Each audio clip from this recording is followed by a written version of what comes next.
नमस्कार। मानव सभ्यता और शेष प्राणी नाम के इस चैनल पर मैं आपका स्वागत करता हूं। जैसा कि मैंने आपको इससे पहले जो वीडियो बनाई इससे पहले जो वीडियो पोस्ट की थी उसमें मैंने आपको चित्त के विषय में कुछ बताने का प्रयत्न किया कि हमारा जो चित्त होता है उसकी 5 भूमियां होती है। अब इससे आगे क्या होता है वह बताने का प्रयत्न किया जाएगा। जैसा कि उसमें कहा है अथयोगानुशासनम। योगानुशासनम का अभिप्राय है शिष्ट का आसनम, शिष्टस्य आसनम अनुशासनम। इन सब सूत्रों में प्रतिपादित योग विद्या हिरण्यगर्भ और प्राचीन महर्षियों के उपदेशों पर आधारित है। यह सूत्रकार का कोई नूतन आविष्कृत शास्त्र नहीं है। कितनी सुंदर बात बताई है।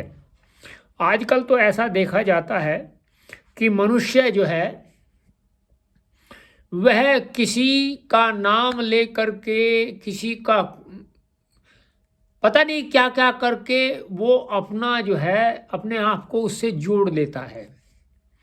लेकिन देखे, ऋषियों की एक बड़ी सुंदर बात होती है, वह यह है कि यह सूत्रकार का कोई अपना आविष्कृत शास्त्र नहीं है। जो है वह सब हिरण्यगर्भ आदि जो ऋषि है, प्राचीन महर्षियों, उनके उपदेशों पर आधारित है या आश्रित है। फिर क्या कहते हैं जी, योग शास्त्र केवल दार्शनिक युक्तिपूर्ण शास्त्र नहीं है। फिर किस प्रकार का शास्त्र है? आगे बढ़ते, यह अनुभव सिद्ध पुरुषों द्वारा आविष्कृत और उपदिष्ट हुआ है। कितनी सुंदर बात है। जो योग शास्त्र है वह ये है, ध्यान से देखिएगा, ध्यान से सुनिएगा, क्योंकि जो योग है आजकल, आज के वर्तमान काल का, वह बड़ा ही भ्रष्ट योग है। मुझे आज एक डॉक्टर साहब ने जो है फ़ोन किया और उन्होंने मुझे कुछ इस प्रकार से वार्ता की। वह वार्ता सुनकर के मैं आश्चर्यचकित रह गया। और आश्चर्यचकित रहने के बाद में उन्होंने कहा कि देखिए, एक तो ये योग हो गया, ये योग हो गया, ये उन्होंने कई योग गिना दिए। जबकि जैसे मेडिटेशनल योग, जैसे कि फिजिकल योग, इस प्रकार से उन्होंने कई योग बता दिए। तो आजकल ऐसी धारणाएं हैं। तो आगे क्या है, यह तथ्य इस प्रकार प्रमाणित होता है कि यह उपदेशों पर आधारित है जो प्राचीन महर्षि है। कैसे प्रमाणित होता है यह? चित्त असंप्रजात समाधि आदि अतीन्द्रिय पदार्थों का ज्ञान इस समय हमें अनुशासन द्वारा सिद्ध होता है। अब देखिए, यहाँ हमें एक ध्यान देने योग्य बात है। परमात्मा अतीन्द्रिय है। अतीन्द्रिय का अभिप्राय यह है कि जो इंद्रियों से प्राप्त न होता हो वह अतीन्द्रिय है, और जो परमात्मा तक पहुंचने का मार्ग है वह भी अतीन्द्रिय ही है। वहां इंद्रियों का कोई काम नहीं। तो अच्छा जी, आगे क्या है? सर्वप्रथम इस प्रकार के अनुमान के लिए अनुमेय की प्रतिज्ञा अथवा प्रमेय विषय निर्देश की आवश्यकता होती है। जैसे मैंने आपको पहले बताया था कि जो प्रमाण होता है, प्रमेय होता है, ये इस प्रकार के जो हैं उनकी आवश्यकता होती है इनकी सिद्धि के लिए। मैंने उसमें भी आपको बताया था। अब अनुमान आदि की सिद्धि के लिए भी उसी की आवश्यकता होती है। अब क्या है जी, क्योंकि अनुमेय का प्राथमिक परिचय यदि न हो तो अनुमान नहीं किया जा सकता। अनुमेय कहते हैं जो अनुमान के योग्य न हो, अनुमान के योग्य हो। यदि अनुमेय नहीं है जो अनुमान के योग्य नहीं है तो आप कुछ नहीं प्राप्त, अनुमान कर ही नहीं सकते। फिर क्या है जी, चिति शक्ति आदि का निर्णय ज्ञान हम लोगों की परंपरागत शिक्षा प्रणाली द्वारा हो सकता है। अब देखिए, आजकल आज के युग में चित्त का जो भान है या चित्त का जो ज्ञान है वह लोग पता नहीं किस प्रकार से करते हैं, जबकि वह गुरु शिष्य जो परंपरा रही है भारतवर्ष की, कि कोई व्यक्ति गुरु से ज्ञान प्राप्त करता है और वह जो है उसको वो अपना जो भी उसका अनुभव सिद्ध ज्ञान होता है वह शिष्य को प्रदान करता है। आजकल ऐसा आज के युग में ऐसा नहीं है, आज के काल में ऐसा नहीं है। युग में तो हो सकता है लेकिन काल में ऐसा नहीं है। फिर क्या होता है जी, किंतु जो आदिम गुरु है, आदिम गुरु कहते हैं परमात्मा को,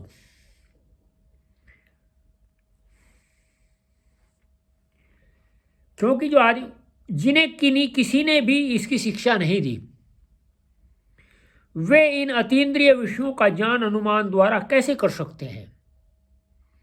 अतएव यही मानना ठीक है कि आदि गुरु ने इन सब विषयों का अवश्य ही प्रत्यक्ष अनुभव किया था।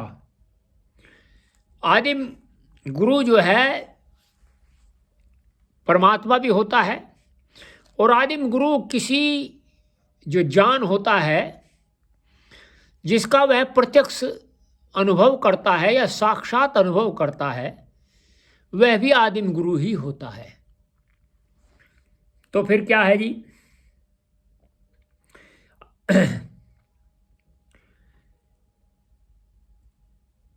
अतएव यही मानना ठीक है कि आदि गुरु ने इन सब विषयों का अवश्य ही प्रत्यक्ष अनुभव किया था। इस विषय पर सांख्य का दृष्टांत है। अगर हम जो है ऐसा न माने तो क्या है, इथरता अंध परंपरा, इतर था अंध परंपरा। क्या है जी, आदि जीवन मुक्त या चिरम तत्व के साक्षात्कारी पुरुषों द्वारा मोक्ष शास्त्र उपदिष्ट न हो तो यह अंध परंपरा के समान होगा। अब देखिए, बहुत सारे लोग हैं जो ये मानते हैं कि ऐसा कैसे हो सकता है कि जो शास्त्र है वह इस प्रकार से कोई साक्षात्कार उसका करे। तो सांख्य दर्शन में जो आया है, इतर था अंध परंपरा। इतर था अंध परंपरा का अभिप्राय यह है कि ये एक अंध परंपरा है। अच्छा जी, फिर क्या, क्यों होना है? जिस तरह अंध परंपरागत उपदेश में दृष्टिगोचर कुछ भी नहीं रह सकता, क्योंकि अंध परंपरा वो होती है जिसमें कुछ भी दृष्टिगोचर नहीं होता, अर्थात वहाँ कुछ भी आप उसका न तो अनुमान कर सकते हैं, न प्रत्यक्ष कर सकते हैं, न शब्दों के द्वारा उसका जो है आप उसको सिद्ध कर सकते हैं। तो वह इतर था अंध परंपरा होती है। आगे जी, उसी तरह प्रत्यक्षदर्शी के उपदेश में कुछ भी प्रत्यक्ष ज्ञान साध्य उपदेश नहीं रह सकता। तो जिन्होंने इसका प्रत्यक्ष नहीं किया इस सब का, उसमें जो है कुछ भी प्रत्यक्ष ज्ञान साध्य नहीं हो सकता। जिसको की साधना की जा सके या जो साधना के योग्य हो वह नहीं रहेगा। कितनी सुंदर बात है। यह कहा जा चुका है कि चित्त मुक्ति आदि विषयों का ज्ञान अतीन्द्रिय होने के कारण या तो शिक्षणीय होगा अथवा साक्षात्करणीय। देखिए, चित्त से संबंधित जो भी जानकारी है वह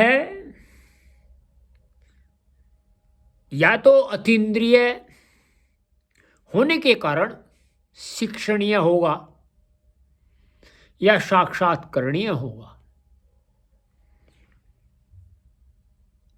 अब चित्त के विषय में कोई कहने लगे कि इसका कोई प्रत्यक्ष दिखाओ,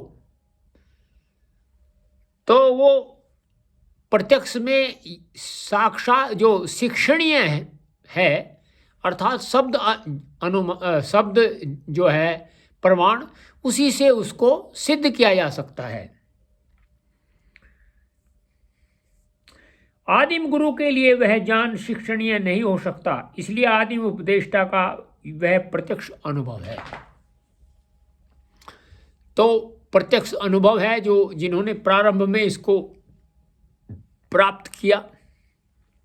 ये विषय काल्पनिक अथवा प्रतारणा मात्र नहीं है, यह अनुमान प्रमाण द्वारा निश्चित होता है। आदिम उपदेशकों द्वारा अनुभूत विषयों को प्रमाणित करने के लिए दर्शन शास्त्र रचित हुआ है। कितनी सुंदर, देखिए दर्शन शास्त्र की रचना क्यों हुई है, इसका भी जो है बताया गया है कि जो अनुभूत विषय हैं, जो अनुभव द्वारा जिनकी जानकारी ली जाती है, उनको प्रमाणित करने के लिए दर्शन शास्त्र बनाए गए हैं। शास्त्र में लिखा है, क्या लिखा है जी? श्रोतव्य श्रुतिवाक्येभ्यो मंतव्यश्चोपत्तिभिः मत्वा तु सततम ध्येयम एते दर्शन हेतु है। कितनी सुंदर बात है, ये इसका प्रमाण है। क्या है जी? श्रुति वाक्यों से सुनना चाहिए, युक्तियों से मनन करना चाहिए और मनन के बाद निरंतर ध्यान करना चाहिए। ये सब साक्षात्करणीय या साक्षात्कार के हेतु हैं। यदि कोई व्यक्ति साक्षात्कार करना चाहे तो वह क्या करेगा? श्रोतव्य श्रुति वाक्येभ्यो। अगर कोई व्यक्ति कहे कि मुझे इसका साक्षात्कार नहीं हुआ है, तो साक्षात्कार का जो है क्या कैसे होता है, इसमें बताया गया है कि साक्षात्कार इस प्रकार से होता है। श्रोतव्यो श्रुति वाक्येभ्यो, श्रुति के वाक्यों को सुनना चाहिए। मंतव्यश्चोपपत्ति भी, और मन से उसका युक्तियों से, श्रोतव्य युक्तियों से उसका मनन करना चाहिए। और फिर क्या है? मत्वा तु सत्यम ध्येयम, और उसको जो है निरंतर निरंतर मनन करना चाहिए। ये सब साक्षात्कार के हेतु हैं। अब कितनी सुंदर बात है, हमें इसके ऊपर विचार करना चाहिए और सोचना चाहिए कि हम क्या वास्तव में ये सब चीज़ जानते हैं और हमारा ज्ञान कितना गूढ़ है, उसको भी हमें सोचना चाहिए। यदि आपको ये चैनल अच्छा लगे, सब्सक्राइब कीजिएगा, लाइक कीजिएगा, शेयर कीजिए, कमेंट कीजिए। और आपको कल फिर मिलते हैं इसी प्रकार के एक नए वीडियो के साथ में, अच्छी जानकारी के साथ में। नमस्ते।